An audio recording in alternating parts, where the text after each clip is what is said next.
We'll hear from Jakub Zavrel, founder and CEO of Zeta Alpha, and Fernando Rejon Barrera, CTO of Zeta Alpha. This talk is titled Customizing Deep Research, Elo Evals, and Optimization of Advanced AI Agents. Please join me in welcoming Jakub and Fernando. Great. So we're super excited to be here and present some of our latest research work in the area of self-learning or self-optimizing agents. We think that's not necessarily bring us to super intelligence, but it definitely is a very convenient way to make these agents a lot better. My name is Jakub. I'm the founder of Zeta Alpha, and I'll be co-presenting with... I'm Fernando. I'm the CTO. I'll be talking about Evals a little bit later. All right. So the class of agents that we are interested in are kind of exemplified by deep research. It's been mentioned here in the conference a few times before. I want to see a raise of hands. Who is familiar with the term deep research? Almost like half of the audience. And who's using deep research in their daily work? A lot less. You should, the other ones should really try it out. So if you're working in complex domains, deep research is the difference between hours of work to get to know the details of a complex topics and just a few minutes of waiting for these agentic AI systems.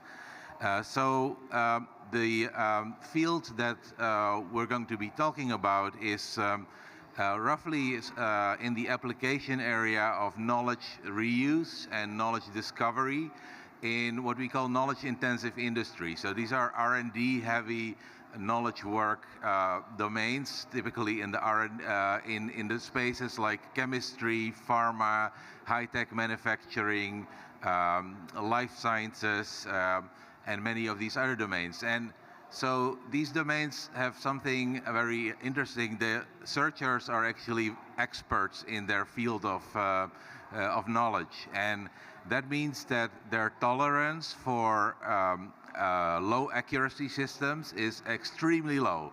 The same demo that got the CEO of the company really excited will be booed by the research department if it gives scientifically inaccurate answers. And another property of this type of users is that actually the general AI models don't work really well on these specialized questions because the general AI models were not trained on the company internal data. So we need to connect the company internal data to make answering these internal questions possible. Another interesting aspect of this domain is that the users have very little time, so evals will be hard, but Fernando will be talking about that later on. And lastly, what seems like a perfectly accurate answer could still be unsatisfying for these users. Because if you are doing research in biopolymers, this answer to the question, which is kind of a typical summary RAG answer, will just, the scientists will just shrug their shoulders because they'll be like experts on this topic. So they'll be like, I knew all of this already. So in these type of areas, deep research comes in because you typically don't want just a quick summary, you don't want some answers, but you want a very complete overview of the entire research field, both internally and externally, and you want that summarized in more like a report, which really gives you new insights. So instead of this quick summary, what our users are really impressed by, and it turns out that basically every interesting question is actually a kind of deep research question. And the latency aspect, which has been so important in search for decades, has kind of completely gone. People are interested to get value, and that value is in discovering things they didn't know yet and that are correct and complete. And of course, it's super important for that to be tied to internal knowledge, right? So you don't want to just do web searches or open literature searches. You want this to go inside the enterprise into the proprietary knowledge that only the company has.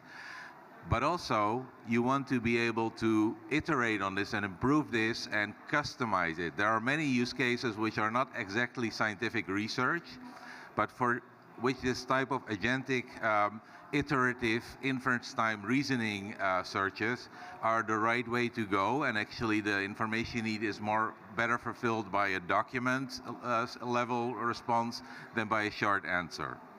So in this talk, we're going to be talking about customizing. Well, let me first introduce briefly this sort of architecture. So we started with RAG. The previous talk also talked about RAG. And this notion of naive RAG, just tying the internal documents into a vector database, that's completely outdated. Modern RAG systems are actually much more complex. They route the queries to a set of modules which are usually also based on LLMs, which search different backends through keyword-based BM25 search or vector search or graph search and combine all those results. And the core requirement to get good context for your LLMs is, of course, precision in the top results. For deep research, also recall is really important to actually get all the documents. So what we've seen that sort of modern RAG pipelines look more modular and have a hybrid composition, and they're actually evolving not into these kind of one-way routes to get from a question to an answer, but to more agentic system, where the modern reasoning style models first decompose the original question or information demand from the user into a plan, and then executes that plan on a modular system of agents, each of which can use different tools, can use the search engine in different ways, can use memory to summarize intermediate results, and ultimately compile into a fuller answer. So the deep research agents are a type of system that builds on this general architecture. So before we go deeper into deep research and optimizing it, Fernando is going to tell you about agent evaluation. Thanks. So the question now is, okay, you have this very complex machinery. There's a lot of parameters you can tweak. How do you make sure it actually works correctly? And furthermore, how do you make sure that it's actually serving the right purpose for the right domain, right? So you have experts in a particular domain, like it was shown before. And as an example, what we do typically is we'll go to a company, we speak with the experts, and we might ask them, okay, please provide us with some example queries of how you want to use this system or agent. And then we come back with maybe 10 queries or so. Okay, it's not that much. We can maybe work with that, but what happens next is that we evaluate all of these queries against the system, we give them the results, and then ask them to evaluate manually. So from the 10 queries, maybe they evaluate 3, which is not that great, okay, but we can still work with that, right? So the problem is when we iterate the agent and change the parameters and come up with a better solution, we think, we go back to the experts and try to say, okay, now evaluate these other 10, and they would be like, oh, I thought it was like a one-off exercise, right? I don't have time for this. I'm very busy, right? These are kind of the people who are generating revenue for the business. So it's very hard to get the time. So the first solution you can think of is, use LLMs not only for the actual solution, but also for generating more queries, right? So from these maybe 10 queries they provided, you can ask the LLM to generate similar queries that are along the same lines, but maybe using, I don't know, different compounds in chemistry or whatever.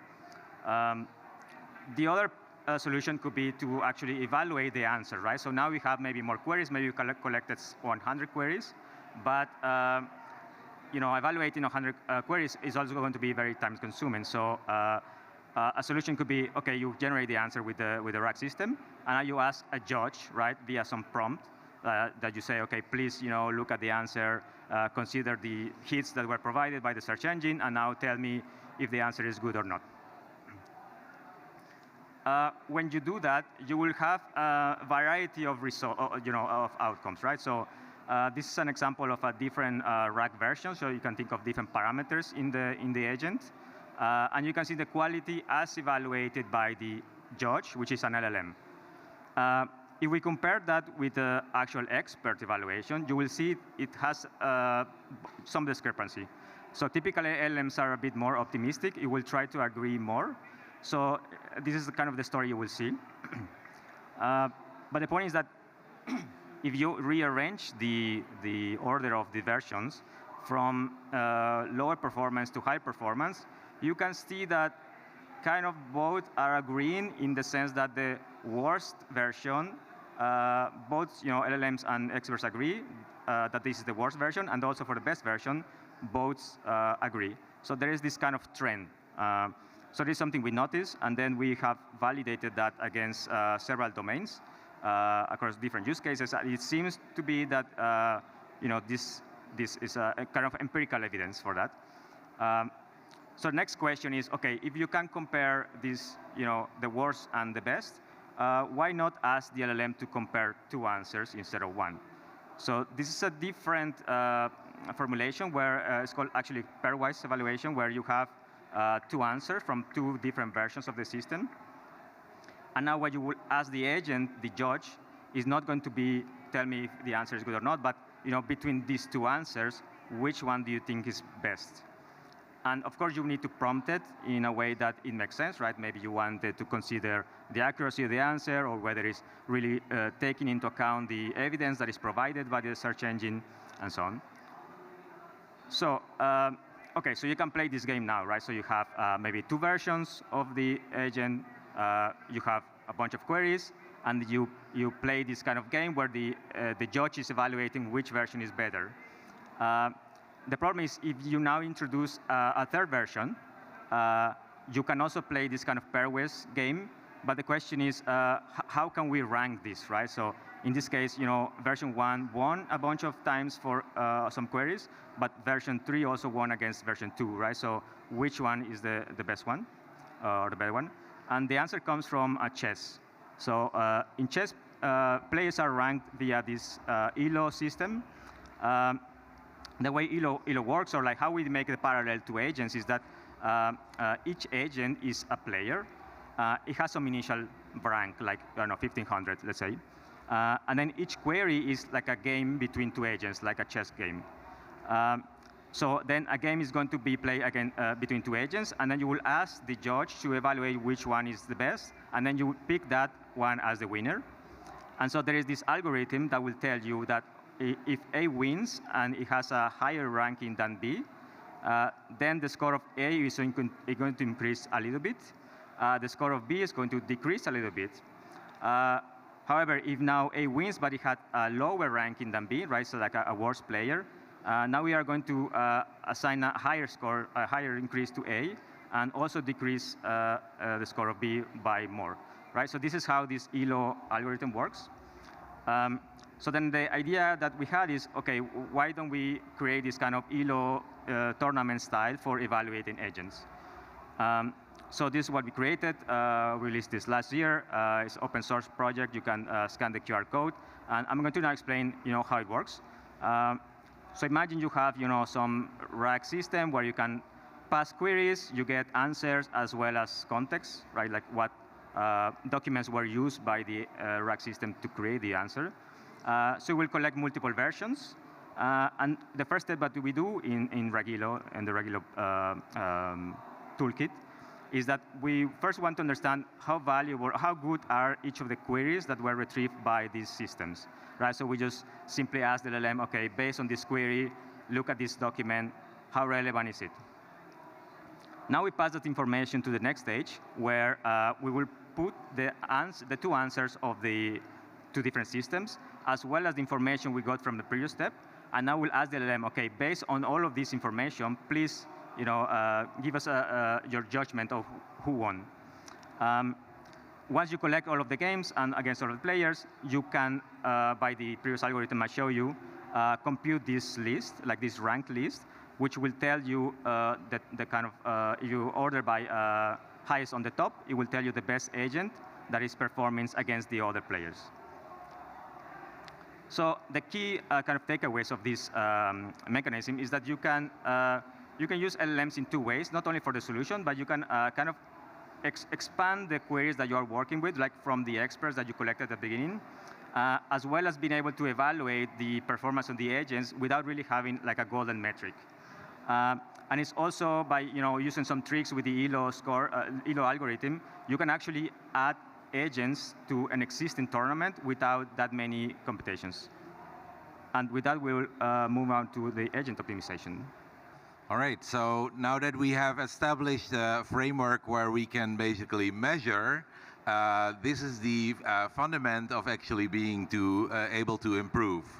So when you think about these sort of more complex agentic systems, which are modular and consist of many different prompt-based little LLM programs that interact in this way, we want to optimize both the single agents and their interaction and potentially the architecture of the whole setup. But the way that these kind of agentic systems are trained by the frontier labs are actually requiring access to the LLM weights. So basically, these modular systems are composed of many sort of programming components and are not really differentiable. So to use something like reinforcement learning, not only do you need access to the weights of the models to be able to optimize end-to-end, but you also need a lot of data and a lot of compute to do that. And the typical property of these modular prompt-based systems is that they're not differentiable, and in many cases, if you're using frontier models, you don't actually have access to the weights. So kind of going back to deep research, how that's instantiated in this architecture, when you start with a user question, you're going to make a plan how to divide this into a series of search actions. So this planner will actually have a prompt that tells it how to specialize and how to make the individual queries. So for example, for this question about hardware accelerators, it's going to look into different aspects of the space and do search queries on all of them. Then LLM-as-a-judge will come in actually extracting the relevant information, and this information will be merged into temporary summaries by a merger component. These components will then eventually go back to the planner, and it's going to critique both the documents and the current summary to see whether sort of all aspects have been covered and whether the searches have converged yet. And it's going to iterate many times through this loop until it has enough information. And eventually, it's going to produce, give all that information to the writer agent, which will produce the report. All right, so how do we optimize this? Well, it's not differentiable. We cannot really use reinforcement learning, and we also have only a very small amount of examples.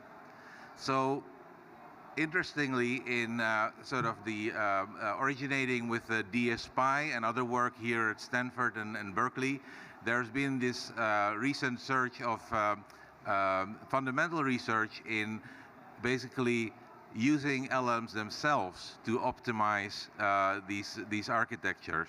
And the key insights from these works, like tape agents and TextGrad and MyPro, is that you can actually use the raw intelligence of the LLM as an operator to propose a new version of the system. So one paper that was very influential is TextGrad, automatic differentiation via text, which came out about a year ago, and it got a lot of attention because recently it was published as a paper in Nature. And basically, TextGrad takes the analogy of backpropagating errors in a deep learning network. So it's basically trying to use the LLM to evaluate the answer, give a feedback, and then transform that feedback into a feedback on the prompt that generated that. So basically, we're propagating back the correctness of the answer or the evaluation of the answer into all the individual prompts in the system without needing to differentiate or do RL. Well, what you see with TextGrad is that it has this typical sort of gradient following deep searches, and that it's producing these long chains of optimizations to the same prompt. Without actually stopping at the most optimal prompt. A very interesting alternative idea came out very recently in July from work at Berkeley and Stanford with this paper JEPA, which stands for Genetic Pareto Optimization. So basically it takes the sort of evolutionary computing genetic algorithm metaphor to generate successors to the agent and add them to a pool and kind of evaluating subcomponents and mutating the agents to select candidates from the Pareto optimal frontier. And what you see with JEPA is that it's actually doing a much broader search. And now the interesting question is, how good is it really? So we've evaluated these two algorithms on the deep research task. And here you see the results. So basically, we have a benchmark of scientific questions, the Scholar QA computer science benchmark. And we initialize the agents from two starting points. The first one is kind of a very simple minimal prompt that is like, 5 seconds to write. And the other is our sort of best human optimized deep research architecture that we've derived over many iterations. And for the optimizer, we actually just use GPT-4.1 mini. And we also, as a comparison, that's the gray bar, we also use just sort of a generic prompt optimizer as a baseline. So what you see in the light blue bar, that's the minimal prompt performance, which is about 51. And then by using both TextGrad and JEPA, we are able to improve that to the dark blue bar, which is the fully automatically optimized version of that same prompt. We also can start with the more complex prompt, which is the light orange bar, and we see that even for that, JEPA is able to get an improvement. So basically what our findings are is that self-optimized agents can match or outperform human-optimized agents. And we see that JEPA actually performs better and is also faster at the same time. So, of course, the gains are more pronounced when starting from this simple prompt, which is actually very promising because the number of training examples here is only about 50, and it is able to get to human performance based on that. So in our research, in this work, we have basically kept the evaluation prompts that Fernando was talking about constant. But in ongoing work, we are actually thinking of this more as a co-evolution problem, where both the LLM-as-a-judge and the current best versions of the agentic systems are iterating in sync. So wrapping up, really in complex scientific domains, RAG was just the very beginning. We are now seeing these more complex agentic pipelines that are planned and orchestrated. And the challenge is really how to evaluate these long format responses. We've seen that LLM-as-a-judge and these Elo-style tournaments offer a very practical way into that, and we have open sourced our work on that. And we see that deep research really delivers value to experts, but the prompts that we write manually for different domains are not necessarily the optimal ones. So if we want to improve quality and customize and have only a few examples, this agentic optimization through JEPA and TextGrad and similar algorithms is extremely promising also for practical use cases. And the next step is to see this as a co-evolution between the agents and the judges. So thank you, and we're happy to take any questions either now or at our booth number 19. Thank you.